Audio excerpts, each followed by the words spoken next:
तेरे लिए सो शांति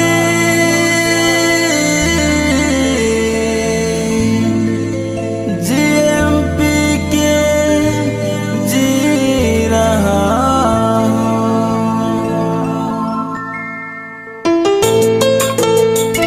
आपने मन सुना थे सोनू हाशमी डोडोगर प्रस्तुति।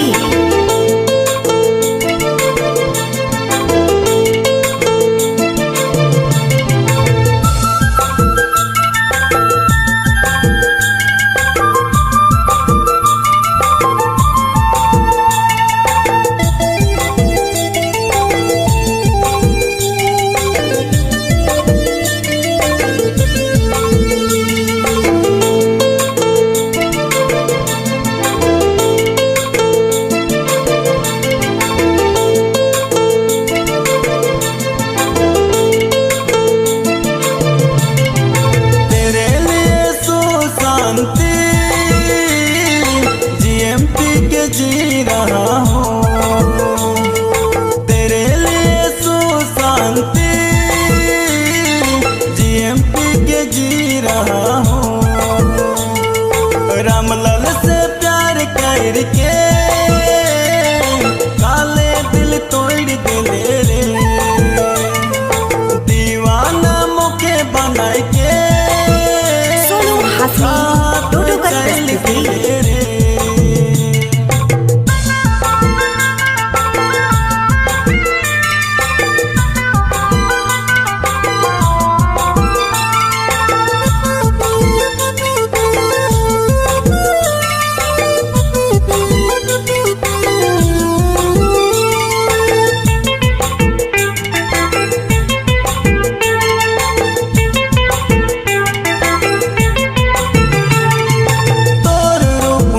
दीवाना होए गेलो रे दिलो जान से तो के मोई चाहत रहो रे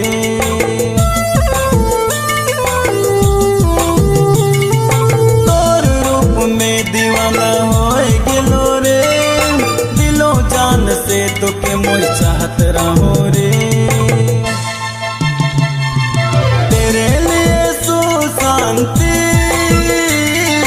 जीएमपी के जी रहा हूँ तेरे लिए सो शांति सोनू हाशमी डोडोगर प्रस्तुति।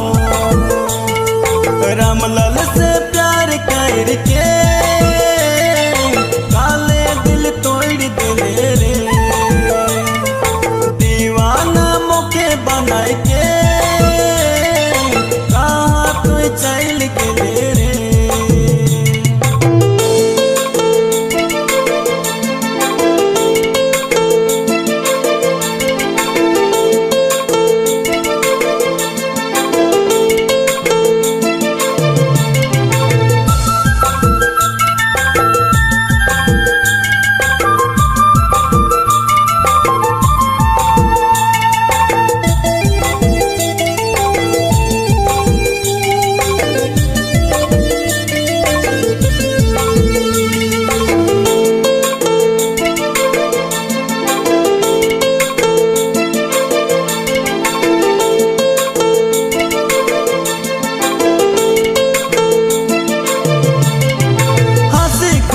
जिंदगी के सुना कर दिले काल का समवादा पे गले तोड़ दिले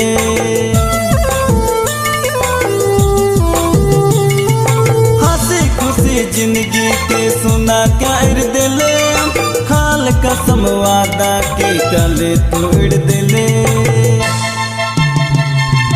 तेरे लिए सो शांति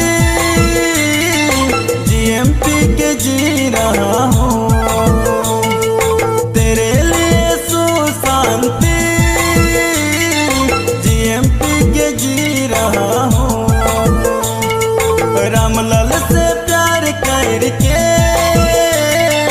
काले दिल तोड़ दिले रे दीवाना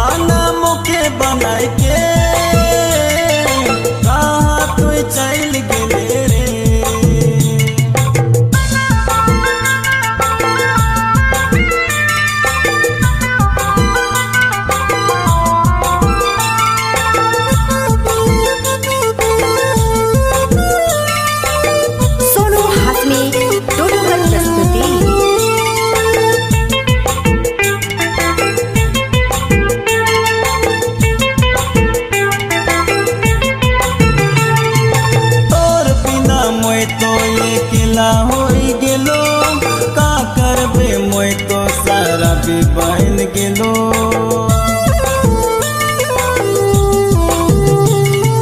तोर बिना मोय तो अकेला हो गेलो, का करबे मोय तो सारा भी बन गेलो। तेरे लिए शांति जीएमपी के जी रहा हूँ, तेरे लिए शांति जीएमपी के जी रहा हूँ।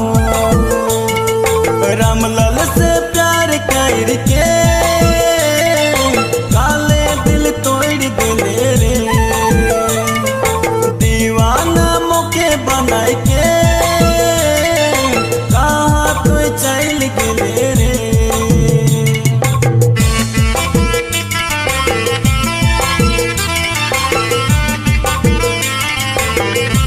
सोनू हासमी डोडोगर प्रस्तुति।